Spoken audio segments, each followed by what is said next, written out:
Hey guys, so today we're going to be continuing talking about character traits. So, can anyone tell me what a character trait is? So, a character trait is who a person is on the inside. It's something to describe like their personality. So, if I ask you, or if we read a book, or we're talking about myself, and say that I'm happy, or sad, or excited, would that be a character trait? No, it wouldn't, because that being happy, or sad, or excited is more of a feeling or an emotion, and that's not a character trait, because the feeling or emotions are temporary. And so if I'm happy or sad, or if I'm sad and somebody comes to cheer me up, now I'm happy. So that can't really describe how I'm feeling anymore. But also a character trait really doesn't describe how you're feeling. It describes your personality or the way that you are as a person. So as we read this story, I want you to pay extra close attention to the characters, because at the end I'm going to be asking you about some of the characters and finding character traits. So I want to see if you can identify any character traits in the story from the characters, because a lot of times in stories or books, the author doesn't just say that this character is greedy or this character is kind. They don't tell you that. You've got to pull that. Like, you've got to see how they're acting, and you've got to come up with that character trait to decide what they are. So, let's look at the book. This is The Sweetest Fig by Chris Van Allsburg. We're going to be reading it today. So, just by looking at the cover or listening to the title,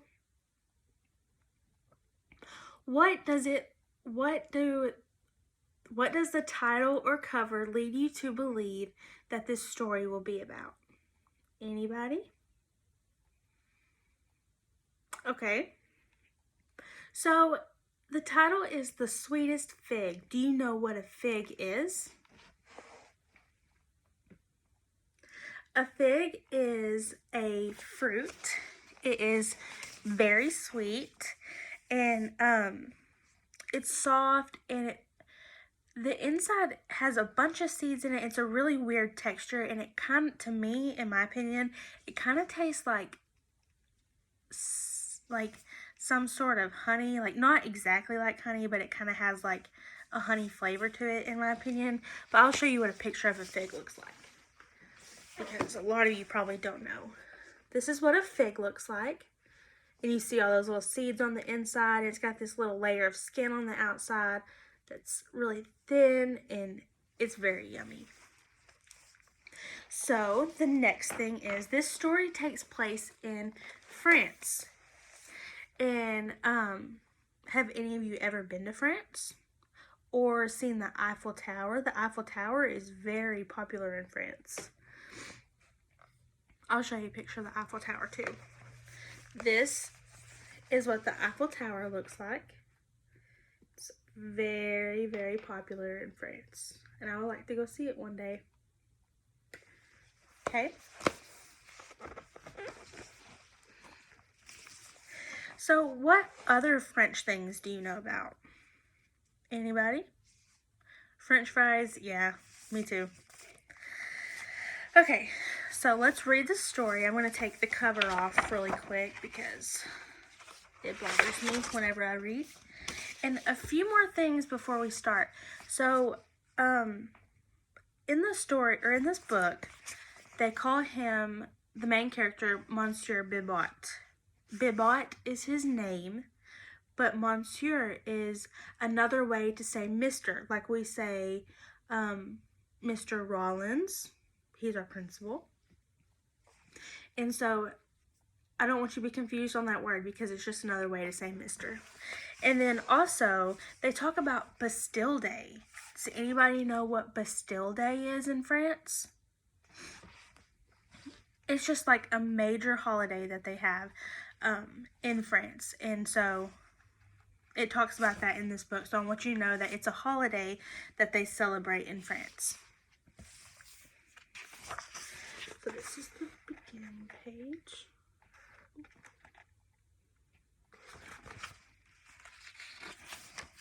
The Sweetest Fig by Chris Van Allsburg.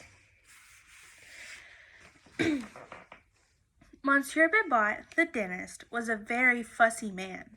He kept his small apartment as neat and clean as his office. If his dog, Marcel, jumped on the furniture, Bibat was sure to teach him a lesson. Except on Bastille Day, the poor animal was not even allowed to bark.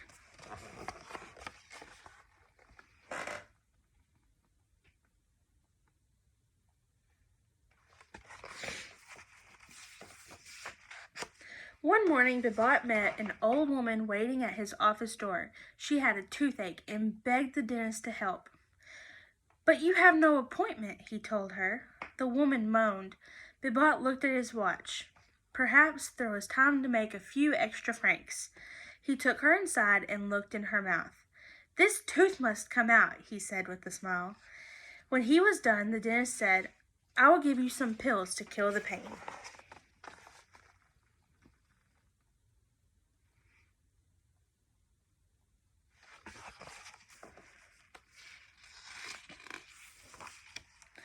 The old woman was very grateful. "I can't pay you in money, but I have something much better." She took 2 figs from her pocket and handed them to Bibat. "Figs?" he said angrily. "These figs are very special," the woman whispered.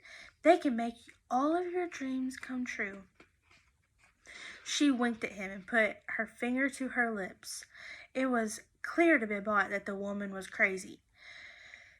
He set the figs down and took her by the arm. When she reminded him about the pills, he said, "I'm sorry, only for paying customers," and shoved her out the door.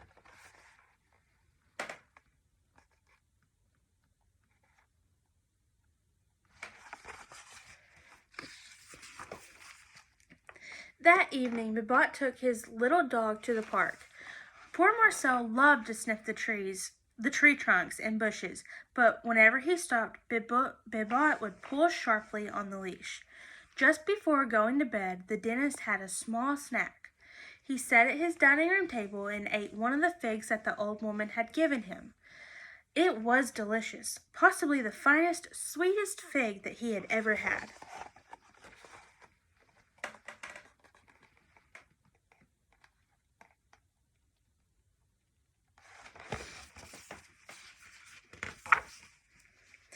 In the morning, Bibat dragged Marcel down the stairs for his morning walk. The steep steps were hard for a short-legged dog, but Bibat wouldn't think of carrying his pet. He hated to get Marcel's white hairs on his beautiful blue suit.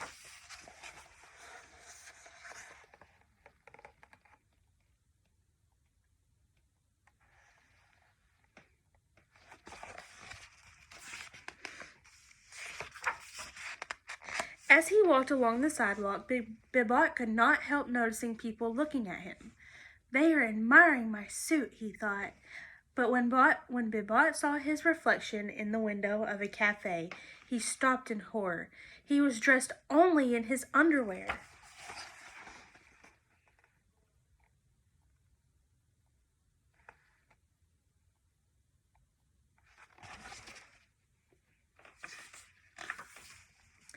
The dentist turned and ran into an alley. "Sacre bleu," he thought. "What has happened to my clothes?" Then he remembered the dream he'd had last night. In his dream, he stood in front of the very cafe, dressed in his underwear. Something else had happened in his dream, and Bibat struggled to recall it. Marcel, looking out from the shadows of the valley, began to bark. The dentist looked up and saw the rest of his dreams come true.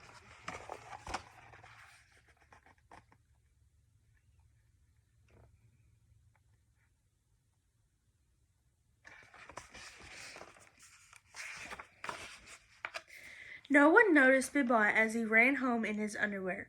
All of the eyes of Paris were fixed on the Eiffel Tower, which slowly drooped over as if it were made of soft rubber. Bibot understood now that the old woman with the figs told him the truth. He would not waste the second fig.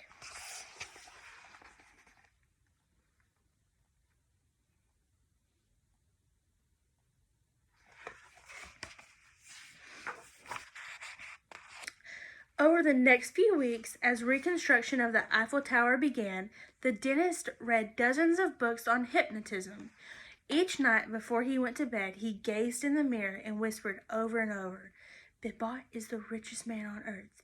Bibot is the richest man on earth."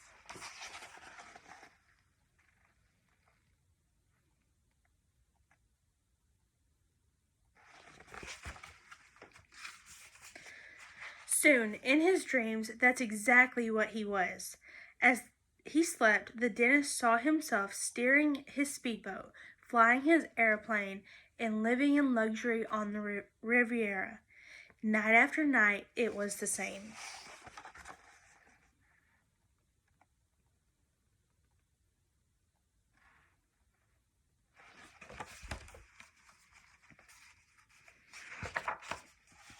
One evening, Bibot took the second fig from his cupboard. It would not last forever. Tonight, he thought, is the night. He put the ripe fruit on the dish and set it on the table. Tomorrow he would wake up the richest man in the world. He looked down at Marcel and smiled. The little dog would not be coming along. In his dreams, Bibot had Great Danes.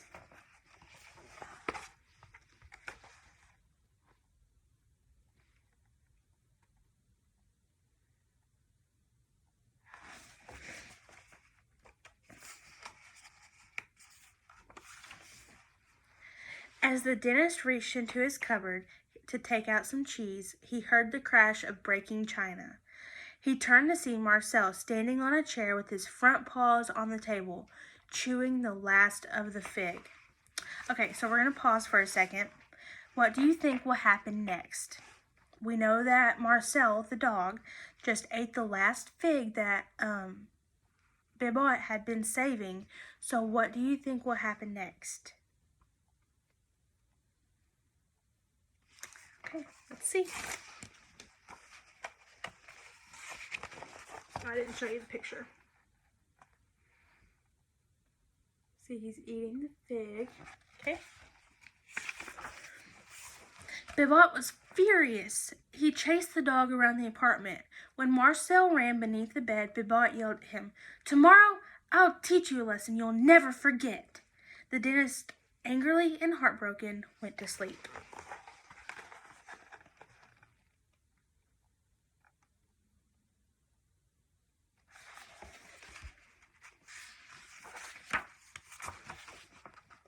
When he woke up the next morning, Bibot was confused. He was not in his bed. He was beneath it. Suddenly a face appeared in front of him. His own face. "Time for your walk," it said. Come to Marcel." A hand reached out and grabbed him. Bibot tried to yell, but all he could do was bark.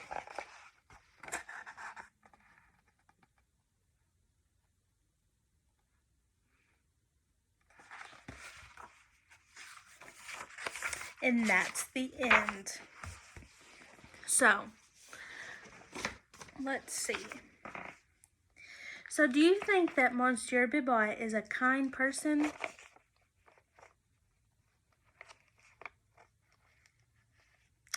I don't either. I don't think he's a kind person. What about the old lady? I know we didn't really see much of her, but when we did, do you think she was a kind person?